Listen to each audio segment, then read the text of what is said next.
Every other place I've visited, I've been carrying bad news. Tonight is different. Tonight is the one time in this entire series where I know something extraordinary is about to happen, and it's good. Purely, straightforwardly, historically good. It's November the 9th, 1989. I'm in Berlin. And in a few hours, the Berlin Wall is coming down. Nobody here knows that yet. Not the people on the eastern side. Not the guards with the rifles. Not the East German government. Not even the man who is about to accidentally end the Cold War.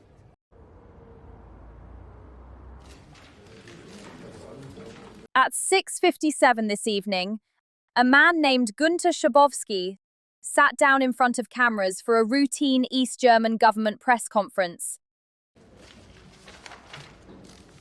He had just come from a different meeting. He had not been fully briefed. A journalist asked when the new rules would take effect. Shabalo shuffled his papers. He found no answer. Unverzüchtigt, ohne weiteres. He said immediately, without delay. He didn't know what he'd just done. He gathered his papers and went home. Within minutes, on television sets across East Germany, people watching the broadcast started looking at each other.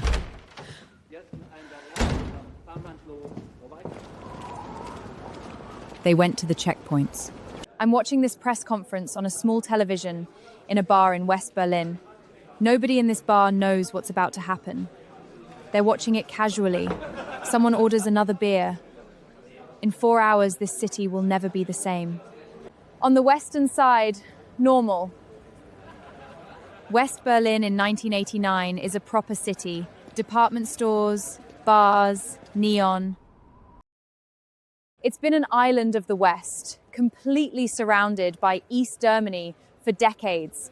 And it has the slightly surreal energy of a place that has adapted to an absurd situation and just got on with it. The wall itself, the side facing West Berlin, is covered in graffiti, color everywhere, people's names and faces and political slogans, but the other side is blank. Completely blank and white, because on the eastern side there's a death strip. Over 140 people died trying to cross this thing. The last one was 10 months ago.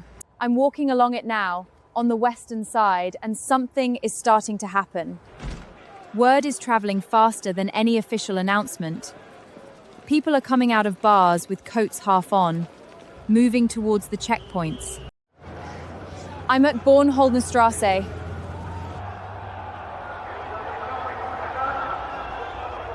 The crowd pressing against the barriers is in the thousands.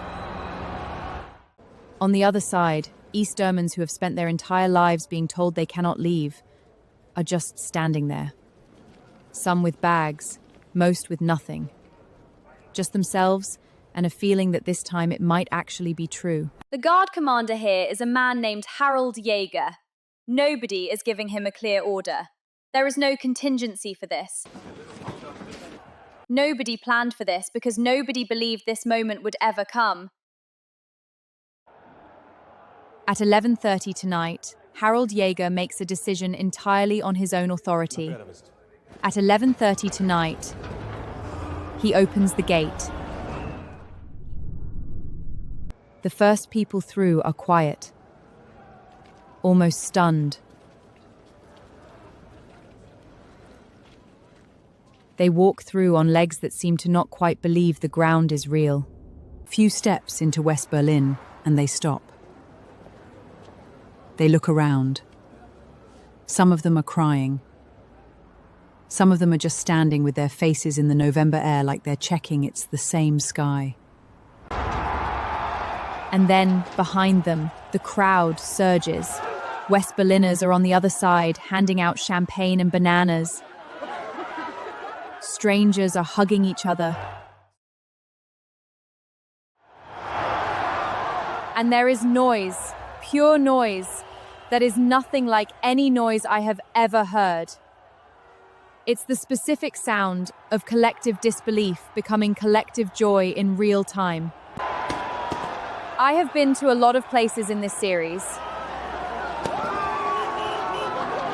I have never heard anything like this.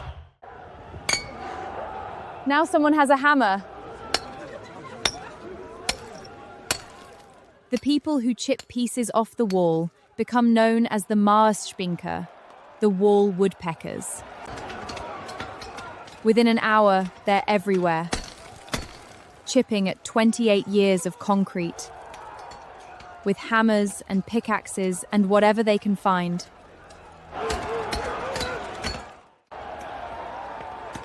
I have a piece. I'm holding it.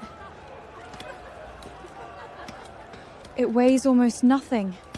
By 1 a.m., I'm on top of the wall. I can see both sides of Berlin at once. West, lit up festive, people streaming in both directions. East, the death strip below still floodlit, but the guards are just standing there, weapons down, watching the same thing I'm watching. 28 years. And now this. There's a man next to me, maybe 60 years old, East Berlinian. Been on this side his whole life. He's just standing on top of the wall looking west. Quietly. For a long time. I asked him what he was thinking. He said he was trying to remember the last time he stood somewhere without thinking about where he was not allowed to go. He couldn't remember. The wall didn't come down because of armies or negotiations or a grand plan.